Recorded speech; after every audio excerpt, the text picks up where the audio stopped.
Sign गुणोत्तर म्हणजे काय. तर इथे दोन आकृती दिलेल्या आहेत, त्रिकोण PQB आणि ACB.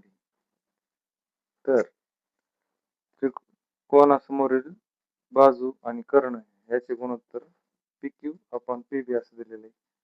आणि त्रिकोण ACB मध्ये कोणासमोरील बाजू आपण कर्ण असे गुणोत्तर AC/AB असं दिलेले आहे. PQ व PB आणि AC/AB ही गुणोत्तरे समान आहेत. का?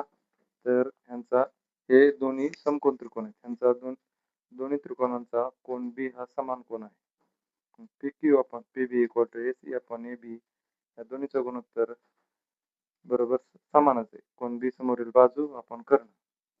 तर अशा गुणोत्तराला साइन गुणोत्तर असे म्हणतात. समजा आता B चं साइन गुणोत्तर काढायचं म्हटलं तर कसं काढणार आपण. तर कोन B समोरील बाजू आपण कर्ण असं जे गुणोत्तर असतं त्याला साइन गुणोत्तर म्हणतात. आणि ह्या गुणोत्तराला थोडक्यात साइन B असे लिहितात.